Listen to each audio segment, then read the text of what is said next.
All right, welcome to another edition of Real Hawk Talk. We tried to arrange the whole staff tonight, but it's just down to two. Brian couldn't make it, Evan couldn't make it, Nathan probably out until next week, and CJ's busy in Florida. So we got me, Jeff Simmons, your host. We're back after a 1 week hiatus, and William Cornell's here to join me. There's a lot to talk about this week. The Seahawks just played Monday night in one of the more eventful games of the season. Seahawks made a big roster move that shook a bunch of people around the league yesterday. We're still trying to make sense of it, but I guess we're going to start with the big story of the week, and that's the Monday night game against Atlanta. I don't know about you, William. I'm still reeling a little bit from it. There's so many frustrating components to that game. We went on that great. We had that great episode back a couple weeks ago about the Redskins game. That was a different story. That was a team, Seattle, that just let a game slip by just mistake after mistake after mistake. This was a different kind of game. Seattle was an undermanned team this week. No Richard Sherman, no Cam Chancellor. Dwayne Brown's playing on a bad ankle. He couldn't even practice all week. Shaq Griffin goes down like the third play of the game. Russell scrambling for his life, and there's so many up and downs in this game, and there's just so many little things in this game that bothered me. Whether it was the fake field goal, which I'm still trying to make sense of. I know some people, I've seen pictures of the play, or there are kind of instances where the play could have worked, but just the logic of that play really bothered me. The wasted timeouts absolutely drove me nuts. That one on the Baldwin catch, I understand how Pete tried to rationalize it today, but there's just so many things about that game that I was left wanting to scream at my TV. I know it was an undermanned team. I know I didn't think they were going to win going into that game, but just the way they played, I think in the end I came out more disappointed than angry, because I think even with an undermanned team, they should have won that game. And now it's hard for me to kind of conceptualize where this team is and what the team looks like going forward now without Sherman, without Chancellor. They're 6-4 now. So let's start with the Falcons game though, man. What are your thoughts kind of 2 days later? Have any of your thoughts changed, or has everything stayed the same for you? Well, as you know, I mean, we were in that message thread right after the game, and I was pretty pissed off. I was there. It was. I don't really know how to feel about it now. Now that a couple of days have gone by, on one side of the fence, like you said, they were undermanned. I think they had like something like 6 of their original starters were out. Going against that receiving core. So the fact that they held the Falcons to season lows in a couple areas, it's pretty impressive. But all that being said, they were in a position to win that game, and it was one of those vintage games, man, where they shot themselves in the foot just one too many times, and the margin of error was already pretty slim going into that one, and just a few things just didn't go our way. And I mean, I'm still generally frustrated. I'm not as pissed off as I was on Monday. It sucks when you get excited to go to a Monday Night Football game. You sit, an hour and a half in traffic coming from the east side. You getting all excited, and then you lose a game like that. It's adds to the whole thing. But yeah. I mean, that's about it, man. I'm kind of. It depends on how you see it. I see it from a glass half full and also like glass half empty perspective, because like I said, it's like you did all these great things on defense against such a good all these offensive weapons, but man, you go back to, and then there's the penalties, man. It's just another week. Wasn't it like, I could be completely wrong on this, but it was at the 6th time that they've had over 100 yards in penalties, something like that, or like the 3rd time, something like that. It's just insane, and it's so bothersome when you go into a game like that, and one play can be the difference. Yeah, it's funny for those who don't know. All the Hawk Blogger staff, we have kind of a group thread that goes on, and man, after that game on Monday, I wish you guys could have seen some of the messages we were writing. It was explosive. Like if we did post game shows, they would be freaking entertaining, man, because we've had 48 hours now. We've probably relaxed a little bit. We're on to different stuff. But, man, some of these messages after the game, this would be great. I don't know. Maybe I get some post-game shows in, because that game was emotional for all of us. That was a game that an undermanned team should have won. And, well, how about this? Why don't we just go, like, point by point? There's a lot of different perspectives from that game. Why don't we kind of break down a couple of the big takes from that game? And maybe we'll disagree on some of them. I know a lot of us agree on this show too often. So let's start with the big one. The big one everyone was talking about, Pete Carroll. Pete Carroll had a very interesting game. I know the fake field goal, he had the look he wanted, and he likes to be an aggressive coach. Dan Quinn, who worked for Pete, kind of had an idea that play was coming. He just knows Pete's tendencies from all those years working with them. There was the timeout call in the Baldwin play where he not the timeout call, he used the challenge on the Baldwin play. They used that earlier timeout on 3rd and 12 where they threw a screen pass after. And then there was the play at the end of the game where Pete almost ran the extra play right before the field goal attempt, which I know I was screaming at my TV, no, just kick the damn thing. In the end, maybe they needed those 5 yards. But what were your thoughts on Pete's performance in this game? And are you as upset about some of these calls as I guess the general consensus was on after that game? Yeah, absolutely. I got to admit, at the time, with a couple of drinks in my system, I didn't mind the fake field goal because when we didn't get it, it just didn't seem like that was going to be the difference. And of course, once the game ended, in hindsight, you think about stuff like that, and you're like, well, shit, we really could have used the field goal there, obviously. Yeah. So I remember talking to some of you guys actually during that game, or it was a couple other people that were texting me, what do you, that's bullshit call, and I was just, I don't mind that, but I also didn't realize, I'm also on the opposite side of where that was. I'm on far end of the stadium, and it seemed like it was way closer, and I guess I didn't realize they were 30 yards out, but no, that one hurts, man. And those plays, there always those ones where you're either the zero or the hero because you either don't get it, you look like an idiot, or it's a huge reward. But even that being said, I guess that situation, looking back on it, it wasn't the most prudent of choices. But yeah, man, the challenge too. I mean, it was pretty clear he didn't drop it. Even I'm in the 300 section, and I saw he didn't catch the ball, and I'm like, what the hell are you doing? And it seemed like we were burning through timeouts that whole game. I mean, it wasn't just the second half. It seemed like we were doing that in the first half too. Yeah, there seems to be a struggle, not just from this coaching staff, but a lot of coaching staffs. Maybe it's just the football mentality, but coaches don't seem to realize those, giving up 5 yards on a delayed game penalty, it's probably worth it rather than giving up a timeout, because how many times at the end of the game are these guys scrambling at the last minute, and how crucial would have a timeout been on that last drive? Oh, man. Russell had to scramble just to get into field goal range, and there's a lot of play where he had to run down the clock and scramble up the field. So not just Pete, it's coaches in general. They really got to understand the use of timeouts more. I know Mike Salk on the radio, he goes crazy about it. It's point of contention for him every week. And I tweeted him right when it happened. I knew Salk was going to hate it, and it's exactly what he talks about every week on his show. The timeout thing really bothered me. It's basic game management. The field goal, at first I was furious. I understand why they did what they did. I still don't agree with it because to me the downside was way too big. Number one, you're getting the ball after the half.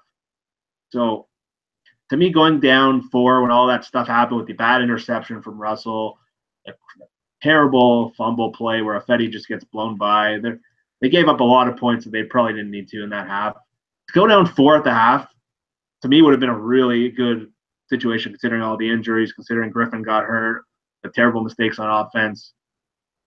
And then all of a sudden I know that probably the end of the game would have played out very differently if Seattle had those 3 points.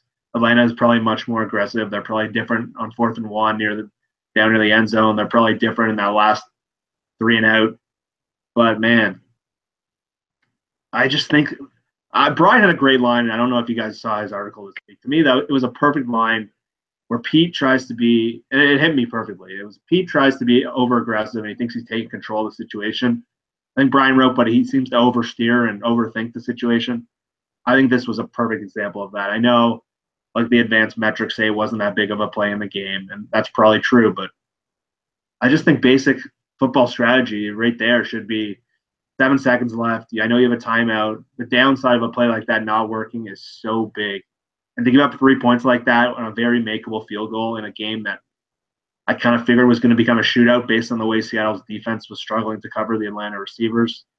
To me, that was a boneheaded decision, and I really put this game on Pete more than anyone. I think the clock management issues and that decision, it took a lot of points off the board, and I think with the depleted roster right now, you shouldn't be going that way. If anything, you should be leaning towards the safe side. So what was the other big issues from this game? Let's go with Blair Walsh. I do not blame Blair Walsh for this at all. I know a lot of people were saying, hey, NFL kickers should make 51-yard kicks. In Seattle and kind of the cold, that's not an easy kick. He probably should have kicked it a little further. He had the right line this time, unlike the Washington game. But where are you on Blair Walsh? I know a lot of people were upset after that game, and you could argue that's 2 games he's had huge mistakes in that cost their last 2 home games. So where are you on Walsh right now? Man, I gotta preface this by saying I am the last person to ever blame, a kicker for a loss or like penalty, like the refs, for example. Everyone, like, you lose a close game, people say, oh, it was the refs or it was the kicker, and I am, believe me when I say I'm the last person to do it. And I gotta be honest, man, I find it very difficult not to put a lot of blame on him. And my reasoning is because I think to be 100% honest with you, I think a lot of that has to do with the fact that I kind of saw this coming in the back of my mind when we signed him. I think everybody did. So that's what makes this suck. I can't remember who I was telling the other day, but it was like, you have Blair Walsh.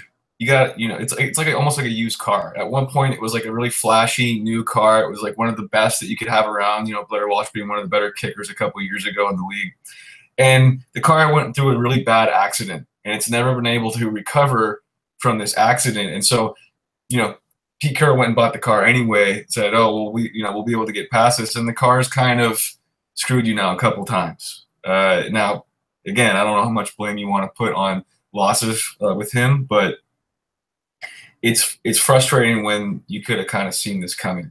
And I speak for a lot of people when I say that. You get nervous every time he kicks. Because, yeah. No, I do too. There are times where I just can't even look. Yeah. My friend I went to the game with turned around, didn't look at it. Yeah, like I remember the Rams game where it was actually Blair's best game of the season. Every time he would kick, I would leave the room. I just leave it on the side. I couldn't watch it.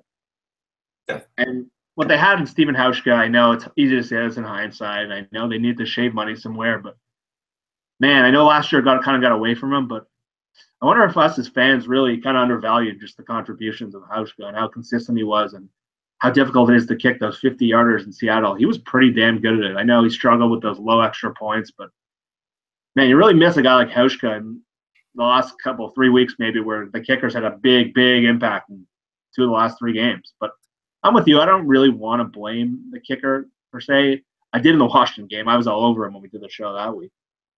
This one, I don't know where you stand on this. I'm not going to blame Blair. I'm still, if I'm blaming anyone, it's Pete for that game. I thought Pete put the team in a poor situation on multiple occasions.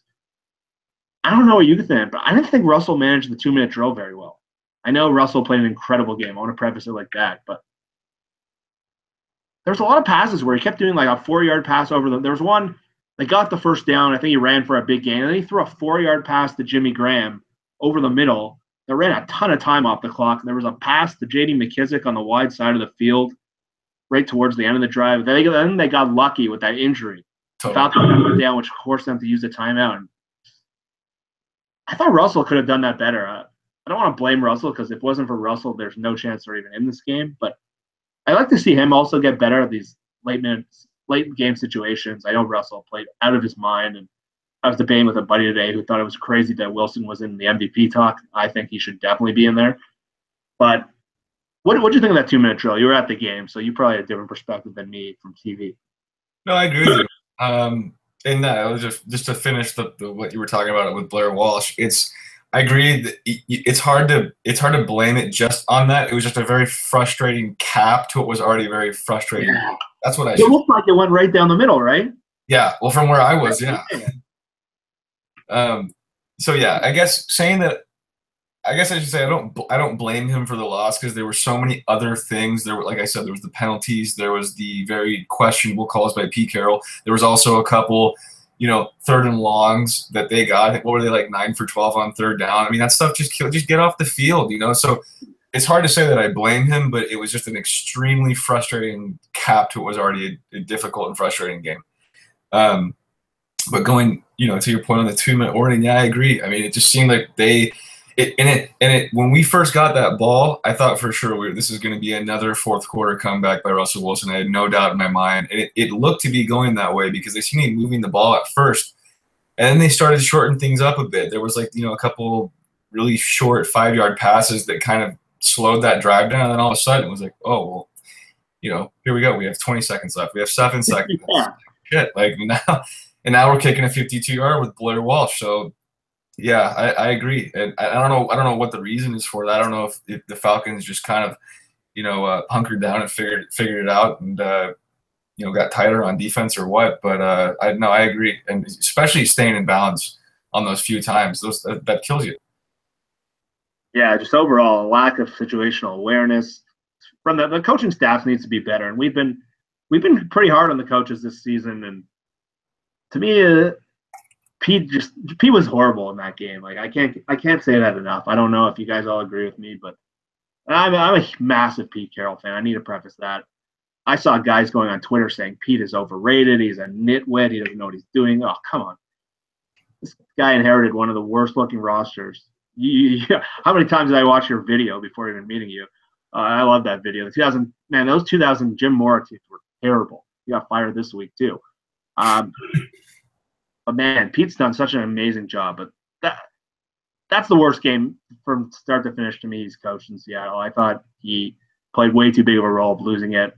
I know Russell made mistakes. I know the defense wasn't great on third down, but like a referee, you don't want to be noticed as a coach in the game. And I thought Pete made 3 or 4 mistakes where you just can't do that right now. So the tricky part for me is trying to figure out where this team is now. They're 6-4. They blew another opportunity at home to really take a good stand in the division.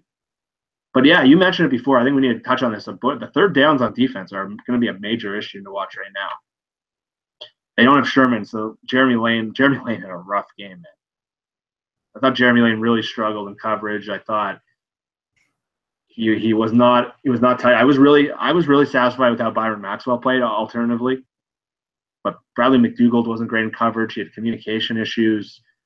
Earl seemed to be left on an island. It was kind of sad watching him out there. Like, he didn't have his buddies around him. He didn't have his guys. He was just like, this isn't the Legion of Boom anymore. It felt like a preseason game on defense. But Atlanta was able to get the ball out quickly to kind of negate our pass rush. I still want to see more from guys like Frank Clark and Sheldon Richardson. I was kind of upset with just the lack of pass rush, but he really came up big on that last series. So I won't knock him too much. Dwight Freeney looked like he struggled a bit in this game, and we're going to get into what happened with Freeney later and try to explain that one. And the linebackers are great still, obviously, but how confident should we be in this defense now that they're getting up third downs almost at will throughout that whole game? Some of those were pretty long. So I don't know. I'm struggling to figure out what to make of this defense right now. What about you? Well, I think everybody. I don't think it's just the two of us. But again, a lot of those touchdowns that they scored on Monday were kind of, it was us helping them out. There was, it wasn't like they marched down the. I remember it wasn't until late in the first quarter that they were finally in their own territory. I'm like, God, all right, finally a real drive, good, a real starting position. I think that we'll be able to hold our own because Seattle has done such a good job since Pete Carroll's been here of kind of raising these guys up and teaching them the techniques. Again, I go back to holding Matt Ryan to a season low, and how much of that has to do with us being at home, I don't know. But going forward, you got the 49ers. I don't think they should hurt you too bad, and I hope not. The Rams, despite their incredible record, and I don't know if that offense is going to kill you. I don't think Jacksonville's offense is going to kill you. It doesn't look like Dallas's is either, with the way that they're playing. So, sure, you got Philadelphia down the road. They're probably. I don't feel good about that game. I don't know. Maybe we can talk about that, but looking to the rest of the schedule, I don't know if you see a lot of offenses that could really hurt us that bad, at least in my opinion. And you got Arizona too to finish out the schedule. Is Drew Stanton going to kill you? Probably not. What do you think this team is now? What do you think their record goes? I was talking about this with a buddy of mine the other day, and it's for other reasons, man, it's almost looking like 9-7 would be good at this point because we're giving us wins against San Francisco and Arizona, right? The next game and then the last game. That takes you to 8. So then you got to win. Then you got to win one of those rough 4 that are coming up. That 4-game stretch that's looking really ugly for us. And I think that you could get one in Dallas, but even getting one in Dallas is like, I don't know. The 1-3. So if you win, right? So it'd be good to win one of those at this point, at least, is what I'm thinking. So if you get those 2 wins against Arizona and San Francisco, then you take one of those, out of those 4, you're looking at 9-7, right? Yeah. It's tough for like when they made the Dwayne Brown trade. I don't know if you saw the episode of me and Brian. I thought this team was going to breeze to the number 1 seed, and then they shit the bed in Washington, and the injuries galore in Arizona, and now more injuries, and they miss another opportunity. I still think they can get to 10. I still think they're going to be able to beat the Rams one more time. They beat them in LA. I know that was a much better roster, and I know McVay will probably have pretty good success going after Lane and maybe Maxwell, but I still think they can take that game. Goff's numbers against actual NFL defenses have been pretty bad, and he didn't do very much against the Vikings this week. But yeah, I'm with you. It's probably that's probably the max now, right? 10 wins. Is that probably the ceiling?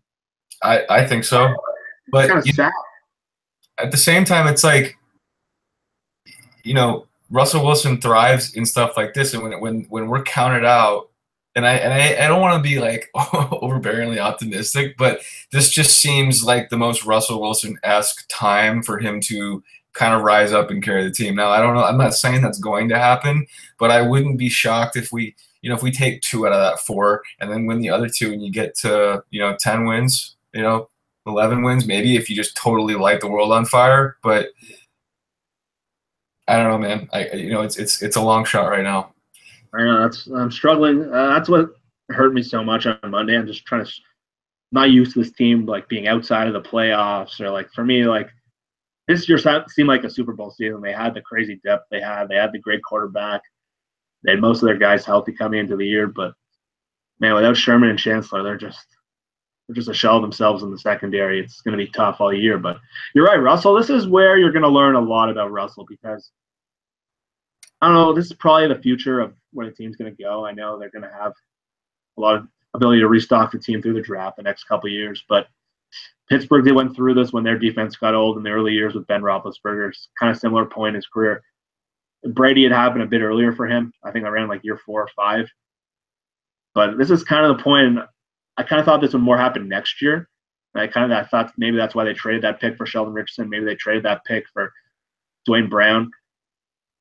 But now this is maybe fast tracking it. But like those guys, Russell has to become the guy who carries the team. And for the most part, he did it in the game Monday. The interception he threw, from what I was told, was mostly on him. I thought Lockett at first didn't run the route deep enough, and Pete even mentioned that a bit, but Russell missed them completely, and that throw's bad. The play where Claiborne, I think it was McKinley, comes off the edge, crushes a Fetty, and Russell fumbles the ball there for a touchdown. He's got to just take a sack there, but outside of that, man, Russell was really impressive. That juke move he made made the defender fall. He had a crazy cut in the hole. He had 76 rushing yards, drove him down the field with a late Baldwin touchdown, just like the Washington game.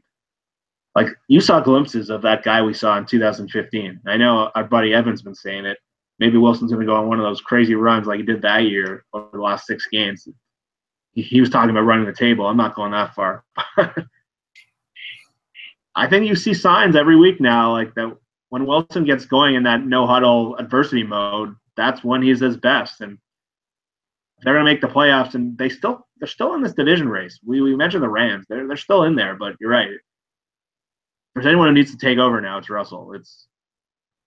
There's no other way this team can win, right? No, and I totally agree.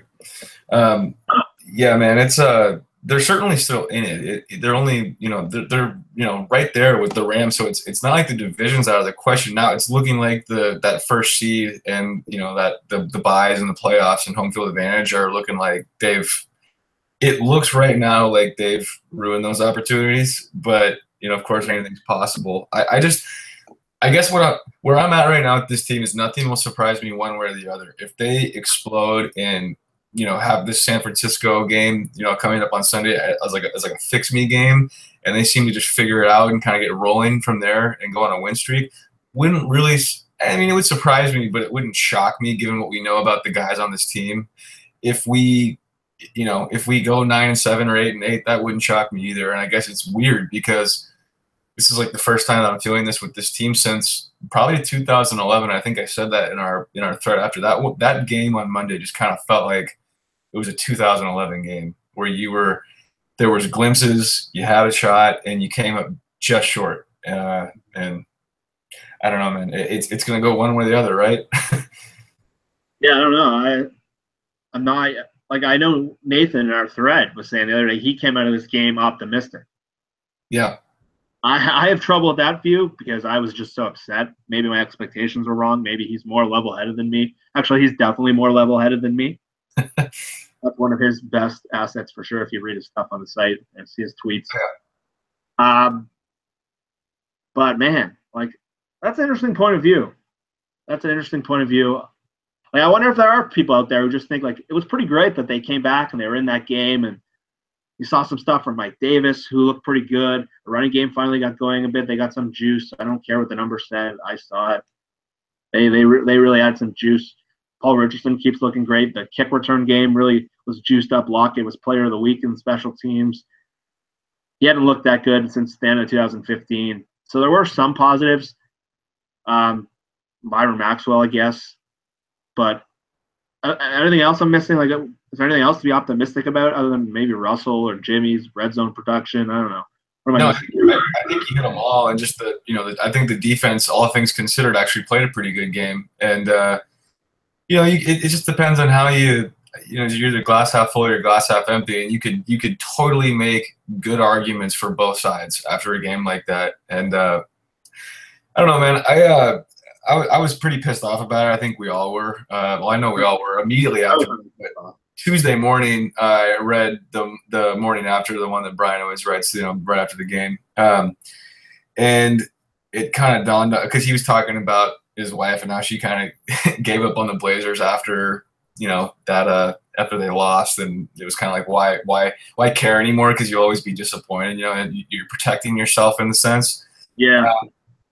And I just kind of thought, I kind of went through that a little bit on Tuesday. I'm like, why am I so angry at this, and why does this piss me off so much? And I kind of gave it some thought, and I think it has a lot to do with where you set your expectations and the result that follows that expectation. The reason that, because it's rare, in the NFL, we've been good for, we've been to playoff. We've only missed the playoffs once since Pete Carroll's been here. We've gone on a great run. Why would anyone be upset? The reason is because your expectations are so high, yet you keep seeing kind of like this mediocre to good result, and that's why people are frustrated. If you're the Cleveland Browns, your expectations are so low. So are you really ever? I mean, you're pissed off because you haven't been good for so long, but are you really pissed off after a game when they lose? I'd say probably not. Your expectations aren't that high. At least you wouldn't think so.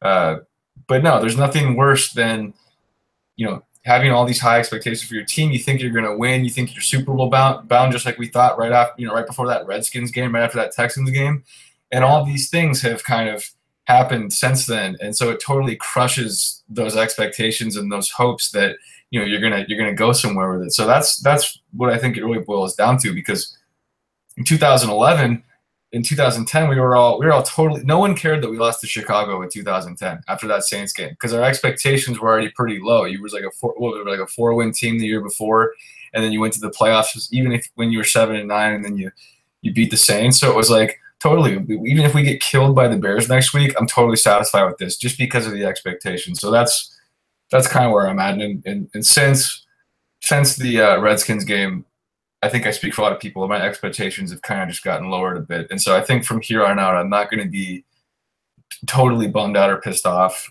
in either direction.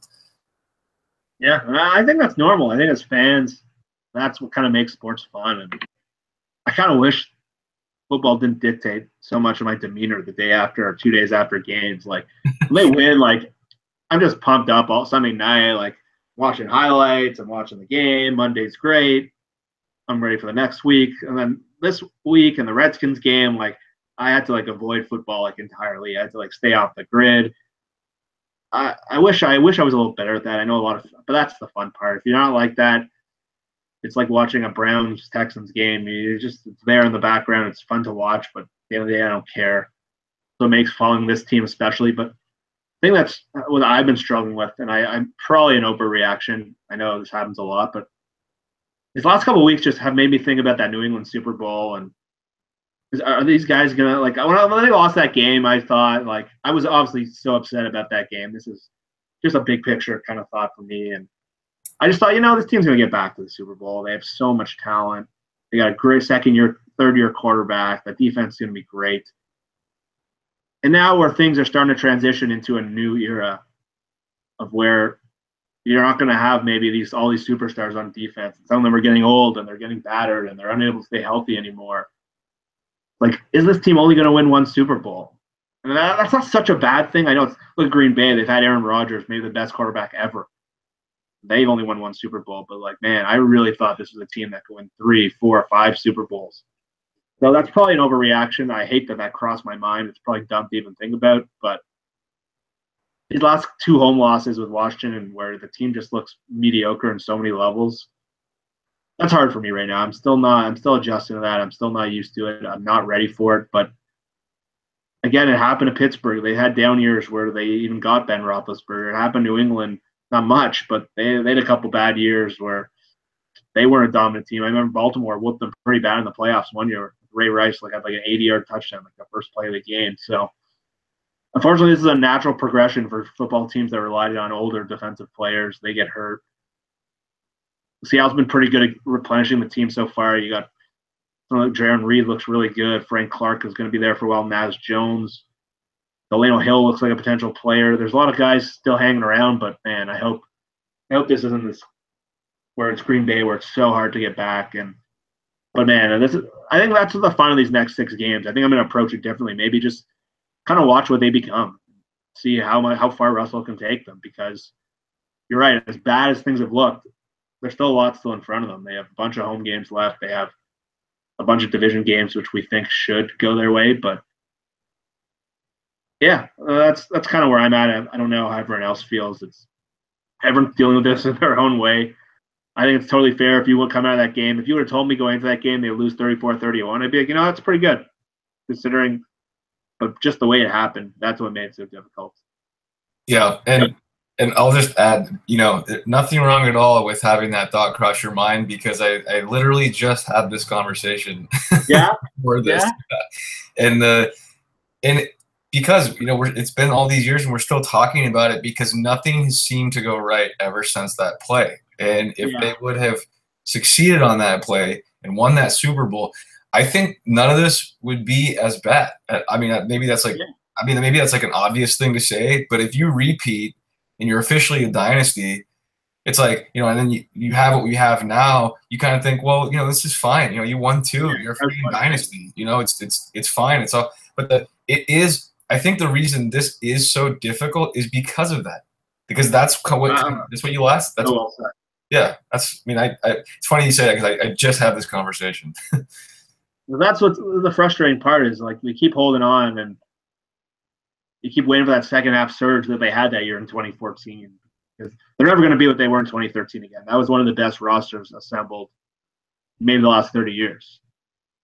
So they're never going to be that again. But we keep waiting for that 2014 second half surge and you see glimpses of it, but it's hard. It's hard to play defense like they did that year. So yeah, I think it's totally fair because it is. I think you made a great point though. I think everything comes back to the frustration from that play of how close you were and how you should have beaten. How great would this team would have been? I know that was a big article on it. Those narratives have gone to crap though. A lot of those, but beating Brady and Manning in back-to-back Super Bowls, that would have just everything else would have been house money, as you said. Just maybe that's what leads to all the frustration, and that's what makes this so challenging and so difficult because it seemed like the front office did go all in. They restructured contracts like they never have before. They traded picks for 2 Pro Bowl level talents, and the fact that they did all this and it's not working. Well, I guess it's still working. They're still in the mix, but they're not a Super Bowl contender. It doesn't look like, and they seem to be getting passed. It's hard to fathom, and that's why at this point you're right. We might have to adjust our expectations, and this next coming game is a good way to start because San Francisco is one of the worst teams in the league. They're starting a quarterback who wouldn't be starting it on any other team in the league, and they played Seattle pretty tight last time, and Kyle Shanahan's had pretty good success. But yeah, every game now it's more for me. It's just more watch and see because I don't want to get my hopes too high because I had trouble through the last 3 weeks.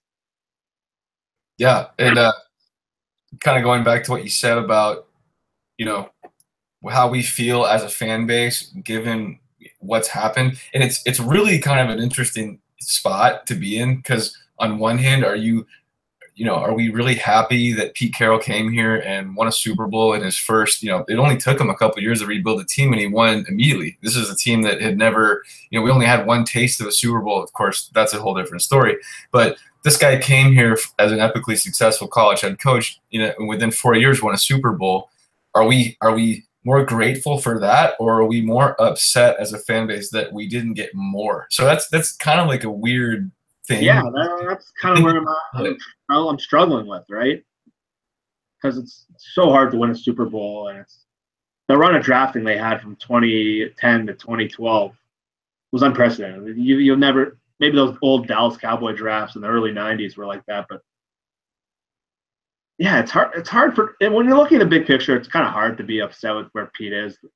I know the play call will always kind of haunt him and be attached to his legacy, but what he did for a team that was kind of trending nowhere and to become a perennial power for 7 years, it's hard to knock that. I think I'm still more grateful and disappointed, but in the moment, it's disheartening for sure because they seem to be going down a path kind of how his USC teams went, where they had a similar rise. Right at USC, he got good very quickly. They had that crazy run of success, and after that Texas game, they were never quite the same. They were still a good team, but they had John David Booty and Mark Sanchez, and they were good. They were never great again, and they never quite recovered from that play where Lendale White got stuffed and Vince Young went crazy.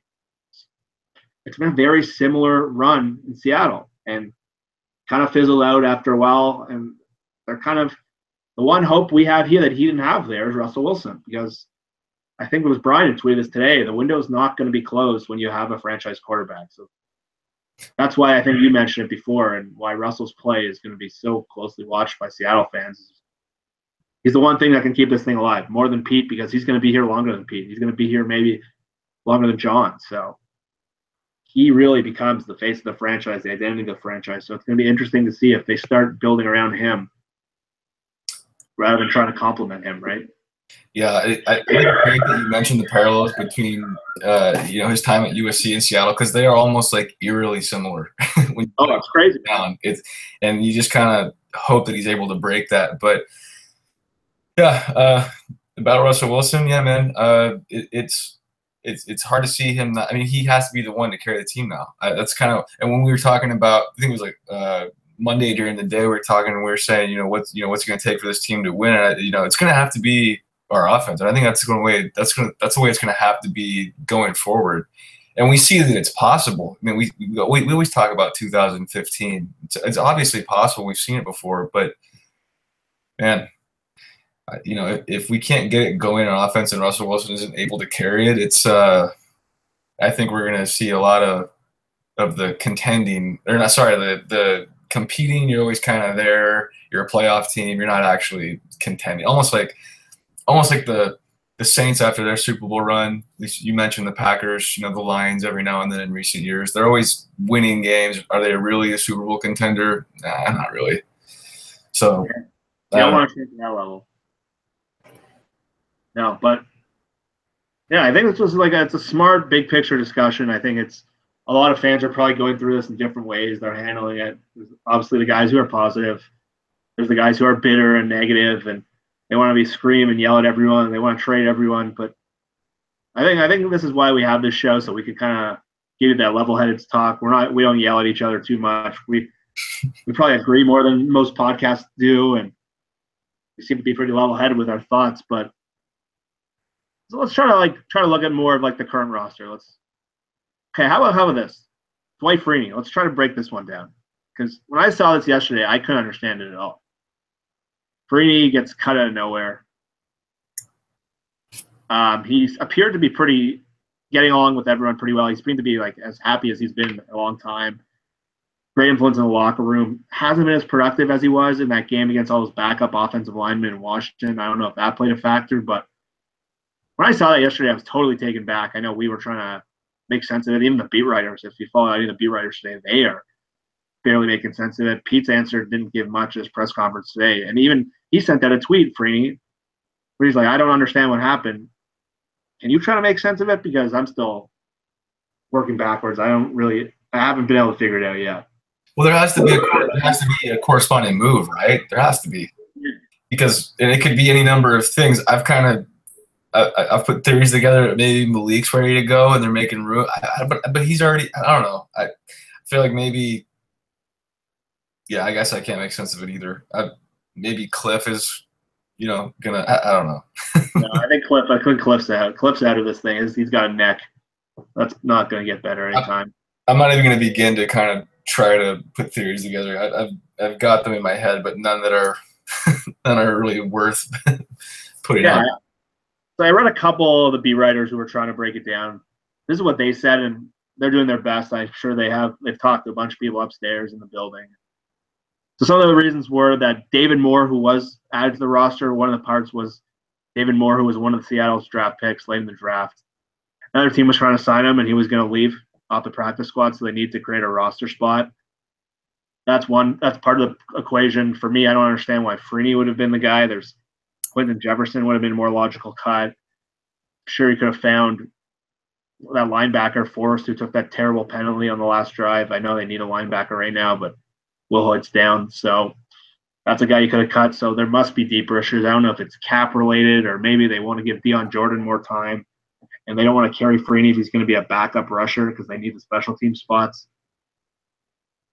Really, this is probably just a reflection of Jeremy Lane failing his physical because they made the Freeney move before the Lane trade was supposed to go down, and they are crunched against the cap. And Freeney, I think, has to have a minimum of $1 million this year. So I think when you combine the fact that Dion Jordan wants more time and that they needed the money, that's probably why they made the decision. I don't personally agree with it. I would have liked to have Freeney around.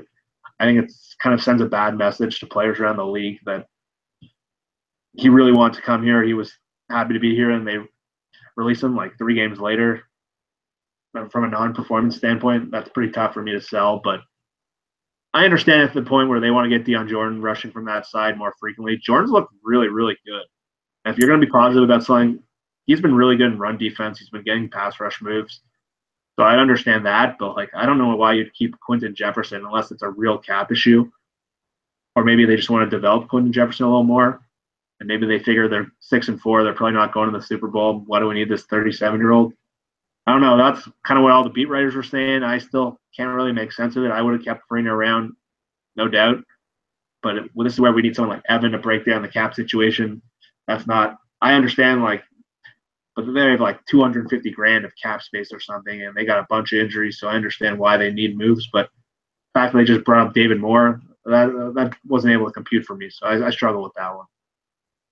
Well, there's got to be something. We probably won't be able to figure it out, No. the 2 of us. But there's got to be something, right? There's something that we're not being told or we don't know. It's just because otherwise it just makes no sense, and you're not just. I know. You know what I mean? My first thought too was McDowell. I'm like, all right, maybe Malik McDowell's ready. Why do you want a 37-year-old blocking McDowell? I get that, but I don't think he's going to play this year. He hasn't been able to practice. Pete's been really coy about him, and just when it seemed like he was starting to make progress, I think at this point they're just going to save him for next year. I think that was a big part of the Richardson trades where they don't need to feel like they rush him. And it seems like he will be able to return back to the field at some point, but I don't want to start estimating those scary injuries. So, yeah, I think we'll find out more in the coming days with Freeney. It was just such a weird situation. I kind of caught everyone off guard, even him, who's been around this league, one of the oldest players in the league, one of the more experienced guys, and he didn't see this coming from a mile away. So if he can't figure it out and the beat writers can't figure it out, maybe we should move on to something else. But yeah, what are you excited about? Maybe we've talked on Russell a bunch of times. What are you excited to watch these next couple games? I guess, just the excitement that comes with not knowing for sure what's going to happen. Because kind of like we've been talking about, I have no idea what to expect anymore, and there's kind of excitement in that sense. Not always good excitement, but excitement nonetheless. I've been really pleased to see them use Jimmy more in the red zone. That's a good point. And I've been thinking about it, looking forward. This guy was a couple weeks ago that everyone wanted gone, myself included, and now all of a sudden you're looking at all the injuries considered with some of these big money guys like Cam Chancellor, Richard Sherman. All of a sudden, I'm kind of on the re-sign Jimmy bandwagon. I don't know if I'm 100% on yet, but man, I gotta say, just based on what we've seen in the progression, I wouldn't mind having him back. Of course, it comes down to money as well, but yeah, man, I'm loving what I'm seeing out of him. Jimmy's a perfect call-up because Jimmy's got 7 touchdowns the last 6 weeks. And it's frustrating that it took him 3 years to figure out how to use this guy. Nonetheless, it seems that they've made some real progress in this area, both from Russell, Darrell Bevell's standpoint. And yeah, we're starting to see why we were all so excited when they traded for this guy. He's an elite touchdown guy. I know he dropped that pass in the red zone last week. It was incredibly frustrating because Russell made a ridiculous play. Yes. But yeah, man, Jimmy's been the most exciting thing on this offense outside of Russell these last bunch of weeks. If he's producing like this, I think you're right, because even when they signed Britt and they signed Cam Chancellor before the year, it seemed like, all right, the writing's on the wall, Graham's done. And first 5 or 6 weeks, first 4 or 5 games, for Jimmy went pretty bad as it got. He got injured a little bit. He had some horrible drops early in the year. He was really struggling with body language. But you see, he's formed this chemistry with Russell and the rest of the team, and see about that emotion and that energy on the sideline. I flip my view on it too. I'm thinking maybe, as I was saying earlier before, maybe they got to start building around Russell. Maybe you don't let this guy go. I don't know if Luke Wilson or Nick Vannett, or they have the draft picks next year to find a starting tight end. I think my view on Jimmy is totally flipped, and I'm happy to admit I was wrong on this guy because I was ready to trade him. And I was ready to get rid of him to get a left tackle. And to me, he was an overpaid guy who didn't fit. But if Jimmy can be like this on a team that routinely struggles in the red zone, if you take Jimmy off this team right now, who's going to score a touchdown for them in the red zone? Right. They've been so inconsistent in the red zone. That was another – we didn't even talk on that in the Atlanta game. That was a big issue too. They're still not good enough in the red zone. I don't want to get back into that. But I think you're right. Jimmy is a big part of the reason I want to watch this team. And kind of hope Mike Davis gets back. I don't know if he'll get back this week, but I really liked what I saw of him. He was powerful. He was decisive. He caught the ball well. It's funny because we were all waiting to see him, and Thomas Rawls and Lacey have been. Would you keep Eddie Lacy on the team at this point? No. I won't either. I would have cut him after last week. What was he, 3 carries for 2 yards? I'm at the point where I'm up in the stands upset that he's getting carries. I'm done. They're probably just keeping him just from a body standpoint at this point. Clearly the team doesn't trust Thomas Rawls anymore. Tom Cable kind of took a shot at him today. He was a healthy scratch last game, which he didn't see coming either. They don't trust him anymore. I don't know if he has a future with the team anymore, unfortunately. Healthy scratch, that's pretty bad. I know. He's had a really bad season, Rawls. Rawls, he seems to have lost his vision. He seems to have lost his confidence. He's trying to do a million shoulder shimmies every time he gets the ball. I don't know if he's pressing and he's not handling this mentally very well.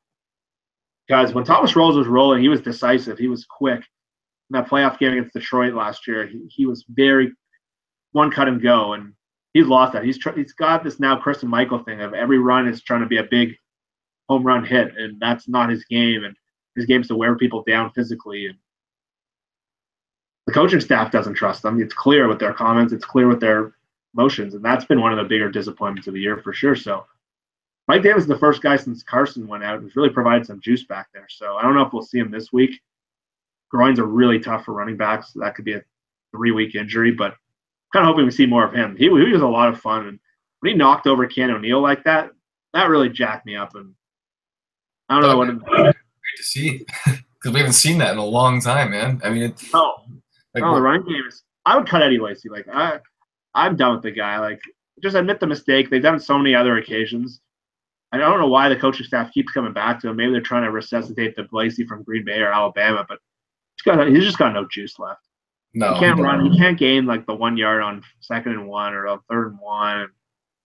I'd rather see like a young guy up the street get a chance. Like Lacey's not going to be back next year. There's no chance. His career looks over to me. So I don't know what they're doing with him. Yeah, would you take a chance on him right now if you're another team? There's no way. No, who's signing him? His film is atrocious. He's probably like he can't. He adds like the thing with him. He's like caught in a no man's land. When he was big and he was powerful and he wasn't like I don't want to say he was fat, but when he was that big, at least he can like be that short yardage back. And then he lost all his weight a couple of years ago, and he wasn't durable anymore. Now he's kind of caught in no man's land where he's not that powerful anymore, but he's still big enough where he's not that quick either. So he's just like a guy who has no home, and it's at this point I'd wave the towel. No, totally. Yeah. So we're both in agreement there. It's like you said about Jimmy Graham too. By the way, I'm glad that I was wrong about him. Imagine that though, because you think about a guy like Alex Collins, and you probably noticed that Stephen Hauschka like leads the league right now in 50+ yard field goals. So can you imagine if we had traded Jimmy Graham, let's say for like Dwayne Brown, previous to what had happened, eventually happened. And so you got Jimmy Graham doing what he's doing now, got Alex Collins doing what he's done. I still don't know if Alex Collins is really that real, but he has been pretty solid this year. And Hauschka, can you imagine that? It's like just the biggest like screw you on top of everything else that's happening this season. The Collins thing has been tough to watch, but he's been in a better situation where the line's been much more stable. Seattle's run blocking all year has been terribly inconsistent. But I'm going to give it to Collins. He's running a lot more decisive and a lot harder. He's creating a lot of yards on his own. I don't know if he would have been able to do that in Seattle based on the rotation, based on the amount of guys they had here blocking him. I know Pete wants to go back to a style like a USC where the hot guy runs the hand, but I think that's almost hurt the team where they haven't been able to develop any consistency, and every week they have a new running back.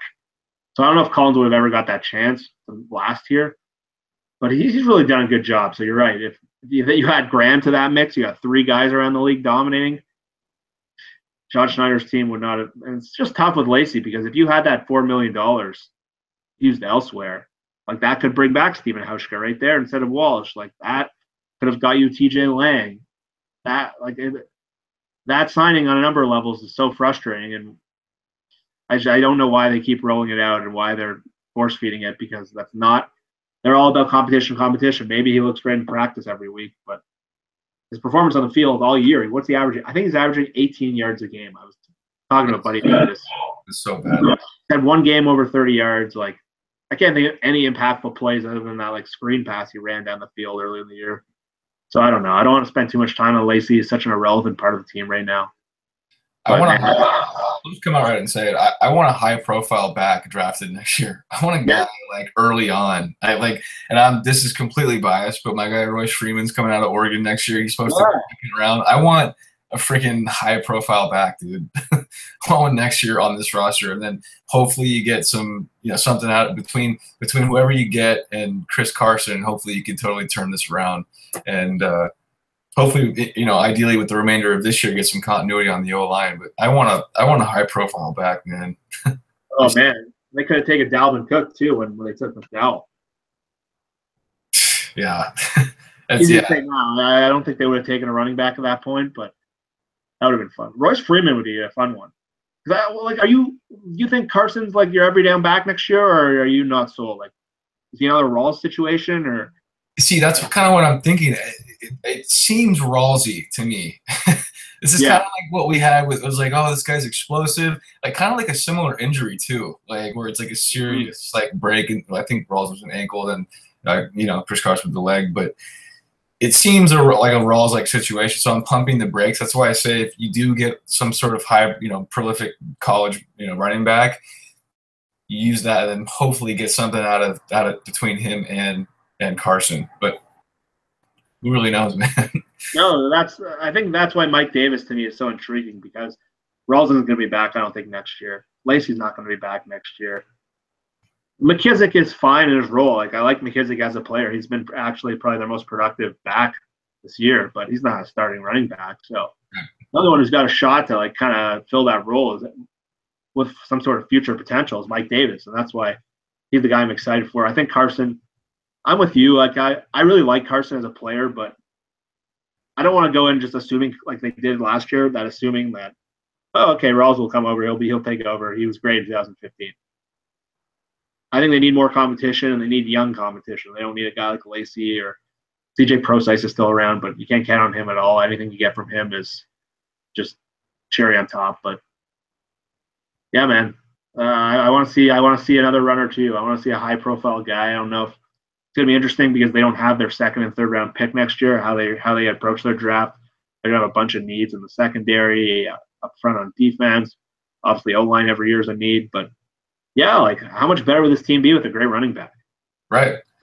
What are your thoughts on CJ Procise, by the way? Because I'm kind of just I know it's still early, but man, I'm getting, and I hate to say it because he's a good kid too. It's just, man, it's so frustrating to the point where I'm almost just like, man, I'm kind of over the CJ Procise thing because it's brutal. Yeah.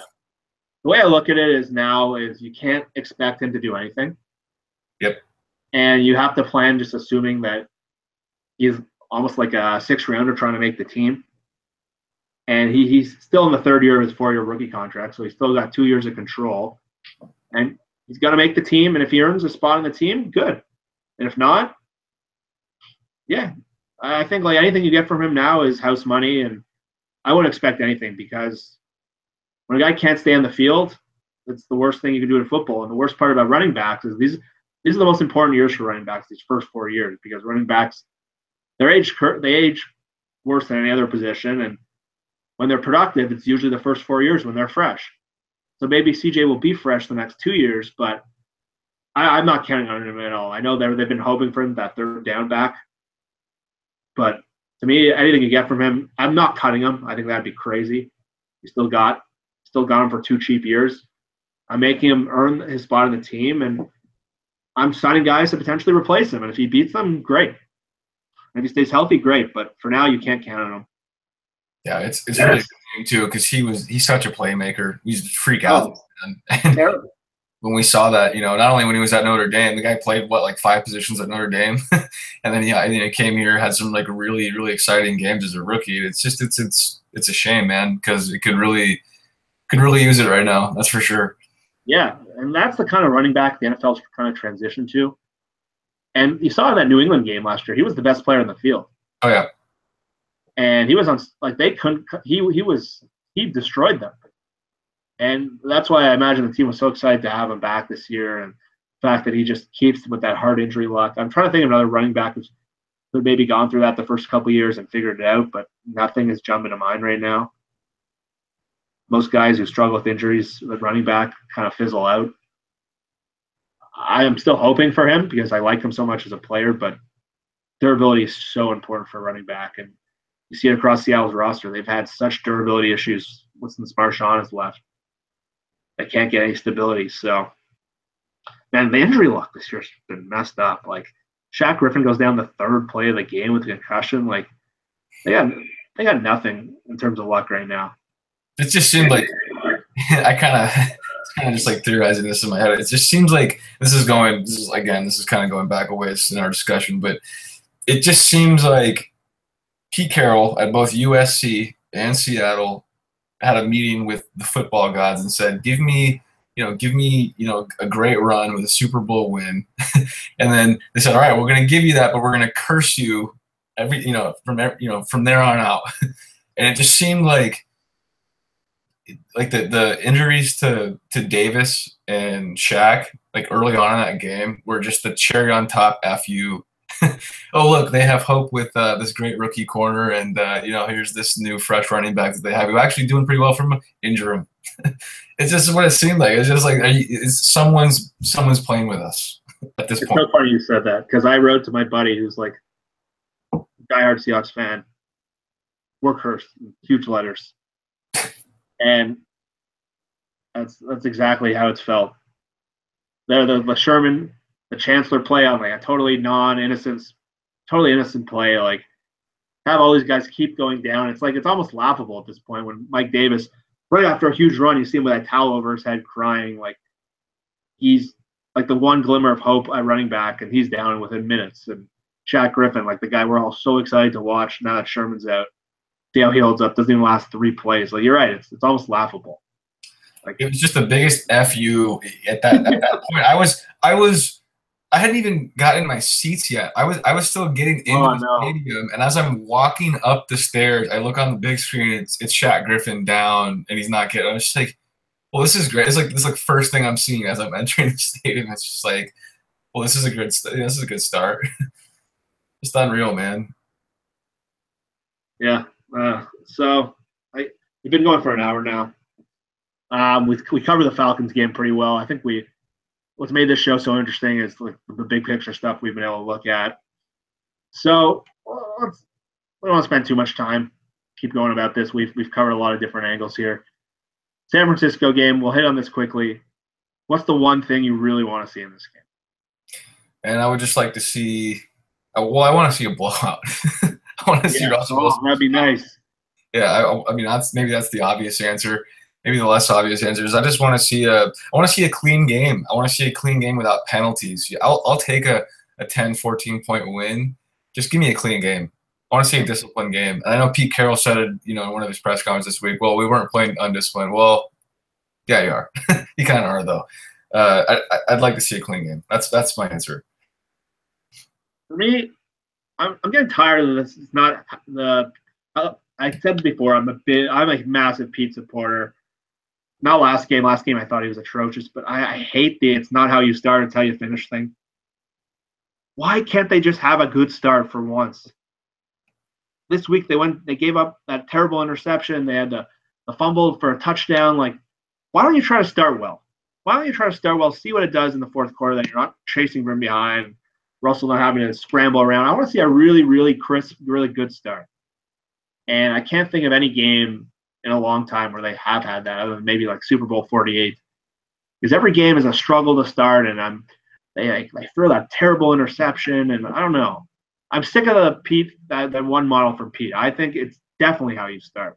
I think if you start well, it makes the finish a lot easier. And I'd like to see good fourth quarter still. I have no problem with that. Why can't you start well? Is that a game planning thing? I don't know. Is that a coaching mantra that the players take too seriously? I don't know. I don't know why they're not prepared, but that's what I want to see this week. Dude, it's a total philosophy because I was just going through, video footage last week. I'm working on the next video, and I'm going through the footage and interviews from did you ever watch the America's game? It was the run that they debuted right before we played the Packers. They do it for every team. 100%. I love those. Yeah, I'm endorsed for that.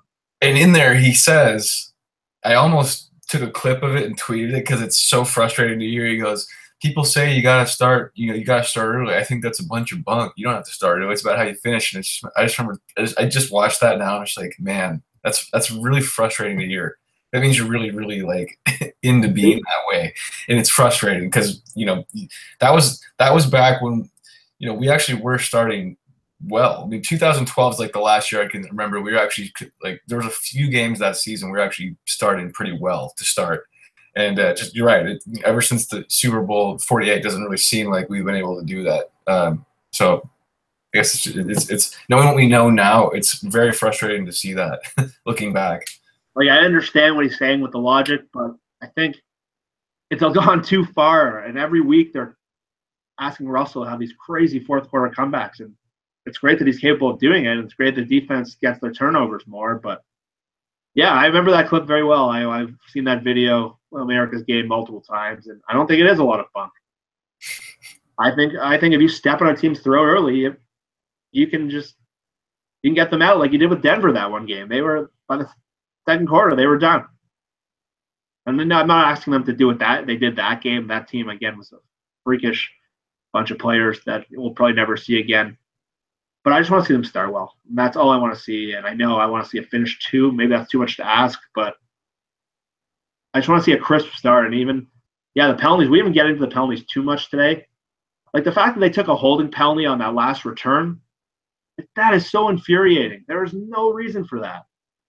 like that 10 yards came up massive in that game. Like that's a 41-yard kick. They probably make that. Who knows if they win the game, but just a crisp game with just less stupid stuff. That's what I'm looking for. I don't know if that's too much to ask, but yeah, at this point where we are in the season, where we are with this team, I don't even care if it's a close win against a less talented team. Just give me a clean game. I just want to, we don't shoot ourselves in the foot for 4 quarters, and then have it be close. So, just do your job. It'd be nice to happen. I've started to wonder about who the next coach is going to be, and I know we're getting way ahead of ourselves. I don't know if like Pete's lost the team. Pete hasn't lost the team yet. Like that's bunk. These guys love him. He's going to coach as long as he wants to. He's earned that here. I started thinking about that stuff. I probably was too emotional after that game, but yeah, I want to see them make another run. I'm going to perhaps relax. Maybe it's not in them this year. I think we're right with that 10-win ceiling.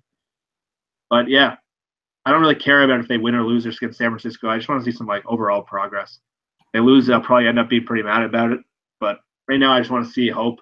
I want to see a reason for hope. And we did see it in the Atlanta game. That's what made it so frustrating. And I want to see maybe that what you saw in the fourth quarter, and you saw that Sheldon Richardson sack, kind of that stuff carry over into the next game, because I just want to see that game where they're struggling for 3 quarters and have to pull one out of their ass. Like I won't feel good if they have to do that in San Francisco this week. No, just kind of seems like, talking more about injuries. It just seems it almost seems like this is like the 2018. You had like a Super Bowl. Oh yeah. And then you kind of got old a little bit. You still had all the talent necessary for a Super Bowl run, but then you just lost everybody. And it's, man, I'm not going to say it, but I just, hopefully this is the end of our injury bug this year, and hopefully we can weather the storm. I guess we'll see. The big difference there is Matt Hasselbeck was on his last legs. Yeah. Yeah. But yeah, I was at the opener of that season in Buffalo. I remember like Nate Burleson broke his leg in the first game. Like it was just a nonstop. Mike Holmgren's last year, it was like a terrible way for him to go out. But yeah, that's the kind of injuries they've had. But I think we're both on the same page with that. That's just maybe they've been cursed. But yeah, we've been going an hour and a half now almost. I think we're going to wrap up for the night. I don't know if you have some final thoughts on the game or what you want to see, but that was a fun conversation, man. I really enjoyed that. And we're going to be back next week with probably the rest of the guys. I don't know how many of us will make it, but I plan to be here. I think, William, you plan to be here. Yep. So keep subscribing to the show. Keep subscribing to our YouTube channel. Brian's got great deals at Pagliacci Pizza and Donkey Steam Brewery and some good stuff. But yeah, I don't know if you have any final thoughts you want to close on, but that's it, man. We covered a multitude of things. Big picture, last game, Pete be better this week, and let's go. Let's make a run. Let's surprise some people. I want that 2002 or 2012 or 2014 run in us. Probably not realistic, but I want to see it. So everyone else have a great week. We'll be back next week with same kind of topic, probably a little more fire from the rest of the guys. We're always here with these level-headed thoughts. So, yeah, enjoy the rest of the week, and hopefully we come out with a win this week. And, yeah, go Hawks, and we'll be back next week. See you later, everyone.